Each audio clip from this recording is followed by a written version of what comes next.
Welcome to our channel. Today we how to use Twitter API quick fix step by step clearly. To start using the Twitter API, you first need to create a Twitter developer account. Visit the Twitter developer website and sign in with your Twitter credentials.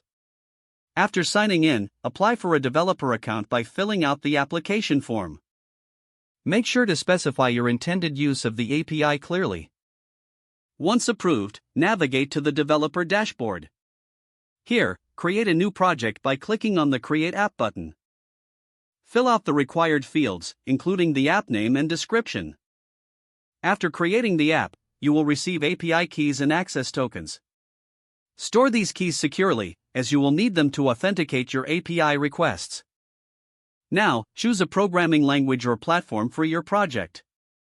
For Python users, you can install the Tweepy library using pip. Once installed, import the library into your script.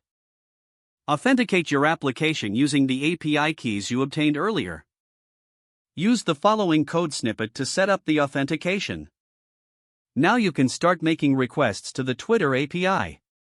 For example, to fetch tweets, use the appropriate endpoint in your code. Make sure to use the correct parameters to tailor your request. Handle any errors that may arise during your API calls. Check Twitter's API documentation to understand rate limits and best practices. With that, you're ready to explore the capabilities of the Twitter API. Experiment with different endpoints to get user data, tweets, or trends. Keep your application up to date with any changes Twitter may implement in their API. When finished, remember to manage your API usage effectively to avoid rate limiting.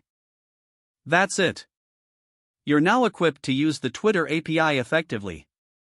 If the page does not load, refresh the browser or try again in a private or incognito window. Make sure you are using the correct email address, then retype it carefully to avoid small typos.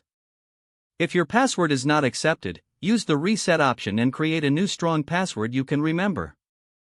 Don't forget to like this video and subscribe to our channel for more step-by-step tech guides.